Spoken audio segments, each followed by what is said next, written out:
পাখির আমি কোথাও পাচ্ছি না। আমার পাখি কত সুন্দর কথা বলে, আমার পাখি ফাঁকা ফাঁকা কথা বলে, আমার পাখির আজকে 2 দিন ধরে কোথাও খুঁজে পাচ্ছি না। বাংলাদেশে যে বিমান দুর্ঘটনা হইলো সেটা সম্পূর্ণ একটা হত্যাকাণ্ড, এটা বিমান দুর্ঘটনা না। স্কুলের ছোট ছোট মাসুম বাচ্চাগুলো নিহত হয়েছে, এটার দায় বাংলাদেশ বিমান বাহিনী কোনোভাবে আর। মাইলস্টোন স্কুলে যে বিমান বিধ্বংসের ঘটনায় বিমান বাহিনীর শীর্ষ কিছু নেতাকর্মীরা সেখানে কিন্তু আপনারা জানেন যে জড়িত আছে, তাদের নির্দেশে এই কাজগুলো হয়েছে। গোপন কিছু তথ্য ইতিমধ্যে আমরা পেয়েছি, আমরা যেটা আপনাদেরকে দেখানোর চেষ্টা করব।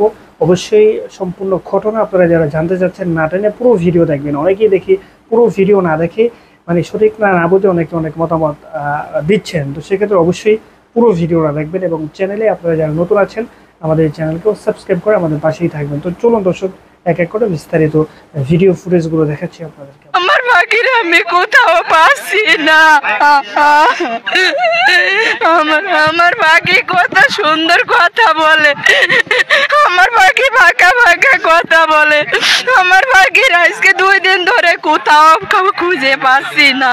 আমার মেয়েকে আমি জীবিত পেতে চাই, আমাদের শেষ সম্বল হিসেবে তার যে অবস্থায় হোক আমরা তারা পাতে চাই, যাই যে অবস্থায় পাই আমরা তার সন্ধানটা পাতে চাই। সবাই মিলে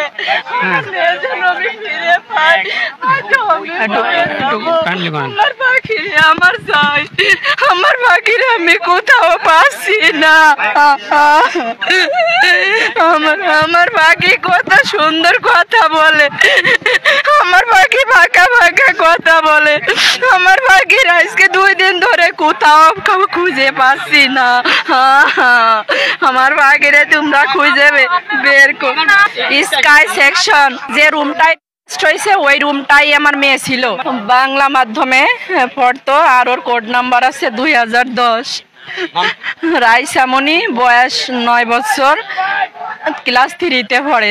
কালকে থেকে আমরা খুঁজতেছি, সে 1:30 থেকে অনেক হয়রানি করেছে। এই স্কুলের স্টুডেন্টরা যতটা ভালো করেছে তার চেয়ে বেশি খারাপও করছে। আমি বলছিলাম কি আমাকে ছেড়ে দাও, আমাকে আটকাও না, আমি মা, দুনিয়াতে এমন কিছু নয় যে আমি করতে পারি না আমার সন্তানের জন্য। ওই যে রুমটা আগুন লাগছে ওই রুমটা আমার পাখি আছে, আমি আমার পাখির নিতে আসি, আমাকে ছেড়ে দাও। বলে কি আপু ওইদিকে গিয়ে দেখেন অনেক বাচ্চা পাঠাই দিছি আমরা, হয়তো আপনার বাচ্চা পেলেও পেতে পারেন। আমি সারা একদম এই বলে খুঁজেছি, কোথাও পাই নেই আমার মনিকে।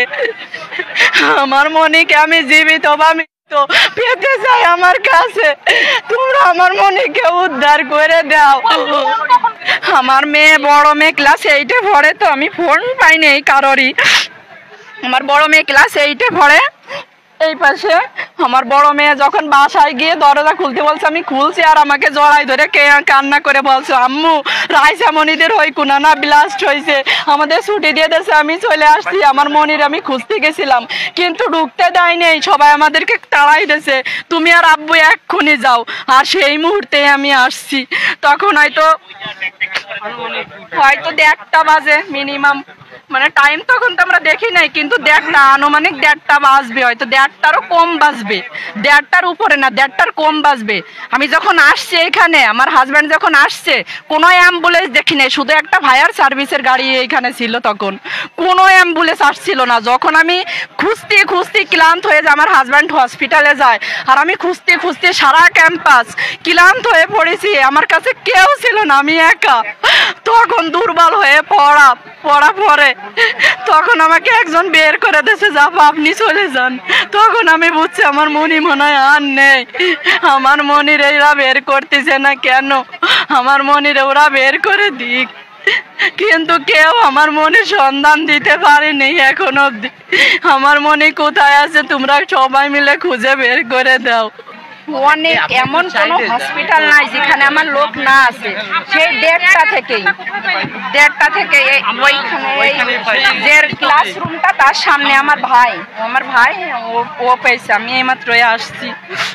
আমার মনিকে, আমার মেয়ের নাম রাইসামণি, ক্লাস 3-তে পড়ে। হ্যাঁ দর্শক, ইতিমধ্যে আপনারা সর্বপ্রথম যে অংশটা ভিডিওটা দেখতে পেয়েছেন, তবে সর্বশেষের ভিডিওটা দেখলে এই ঘটনা সম্পর্কে আপনারা আরও বিস্তারিত তথ্য পাবেন। তো সেক্ষেত্রে অবশ্যই সর্বশেষ ভিডিওটা একটু দেখুন আপনারা। চলুন।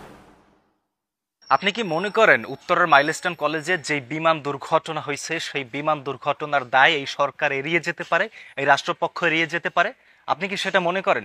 একদমই না। বরং এই মাইলস্টোন কলেজে যে বিমান দুর্ঘটনা হয়েছে সেই দুর্ঘটনার দায় এই সরকারকে নিতে হবে, এই রাষ্ট্রপক্ষকে নিতে হবে।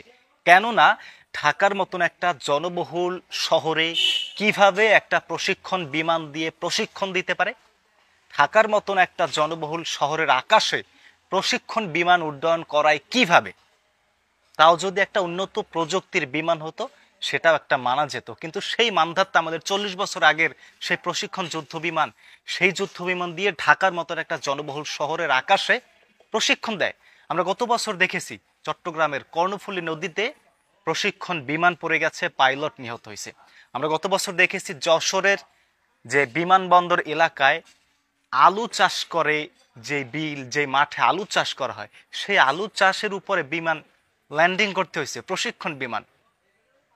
আরে ভাই, অন্যান্য দেশ তো 40 বছর 30 বছর আগের যুদ্ধ বিমানগুলো জাদু ঘরে রাখে, আর আমরা সেই 30-40 বছর আগের যুদ্ধ বিমান দিয়ে আমরা দেশ রক্ষা করতে চাই, অন্য দেশের হামলা মোকাবেলা করতে চাই সেই মানধাত্তা, সেই ব্রিটিশ আমলের যুদ্ধ বিমান দিয়ে। 2013 সালে সর্বশেষ চীনা যুদ্ধ বিমান কেনা হয়েছিল মাত্র 16টা। 2013 সালে, মানে লাস্ট 1 যুগ 12 বছরে বাংলাদেশ কোনো যুদ্ধ বিমান কেনে নাই। সেই মানধাত্তা আমলের যুদ্ধ বিমান দিয়ে আমাদের ঢাকার মতো একটা জনবহুল শহরের আকাশে বিমান দিয়ে প্রশিক্ষণ দেয়। আপনারা যদি যুদ্ধ বিমান না কিনতে পারেন, যদি টাকা পয়সা না থাকে, তাহলে ঢাকা ত্যাগ করে আপনারা কক্সবাজার, বান্দরবান, রাঙামাটি, খাগড়াছড়ি ওই পাহাড়ি অঞ্চলে চলে গিয়ে এই মানধাত্তা আমলের যুদ্ধ বিমান দিয়ে ওইখানে প্রশিক্ষণ দেন। ওই পাহাড়ে আপনারা বিমান ক্রাশ করে ধ্বংস হয়ে যান, কেউ জিজ্ঞেস করবে না। তবু আমাদের ছাত্র ভাইদের আপনারা মাইরেন না ভাই, ছাত্র ভাইদের আপনারা মাইরেন না। $4 বিলিয়ন বছরে বাজেট হয়, অথচ 12 বছর ধরে আপনারা একটা যুদ্ধ বিমান কিনতে পারেন নাই। আরে ভাই, ইরান ইসরায়েল যুদ্ধ হয়, ওইদিকে উত্তর কোরিয়া মিসাইল মারে। ইরানকে পারমাণবিক অস্ত্র বানাতে নিষেধাজ্ঞা দিয়েছে, ওরা শুধু মিসাইল বানায়, অথচ $4 বিলিয়ন বাজেট থাকার পরও 12 বছর ধরে আপনারা একটা যুদ্ধ বিমান কিনতে পারেন নাই। অথচ রাষ্ট্রীয়ভাবে একদিনের শোক ঘোষণা করছেন কালকে। কি হবে এই শোক ঘোষণা দিয়ে? এতটুকু বাচ্চা যারা স্কুলে পড়ে, প্রাইমারিতে পড়ে, ওরা আজকে নিহত হয়েছে, ওদের শরীর আজকে আগুনে পড়ে চামড়া ঝলসে গেছে। অথচ আপনারা শুধুমাত্র একদিনের একটা শোক পালন করে ক্ষান্ত দিয়ে দিয়েছেন, সব দায়ভার এড়ানোর চেষ্টা করতেছেন। আমাদের তো এখন পর্যাপ্ত সুযোগ রয়েছে, যুক্তরাষ্ট্র থেকে, চায়না থেকে, তুরস্ক থেকে যুদ্ধ বিমান কেনেন, আমাদের বাংলাদেশের আকাশ প্রতিরক্ষা ব্যবস্থাকে একটু শক্তিশালী করার চেষ্টা করেন। নাহলে ভারত থেকে যদি মিসাইল মারে, আপনার আমার সেই মিসাইল ক্যাচ ধরা ছাড়া কোনো উপায় থাকবে না। দর্শক, সর্বশেষ ভিডিও ইতিমধ্যে আপনারা দেখতে পেয়েছেন। আপনাদের মূল্যবান মতামত জানাবেন। ভালো থাকবেন। আসসালামু আলাইকুম।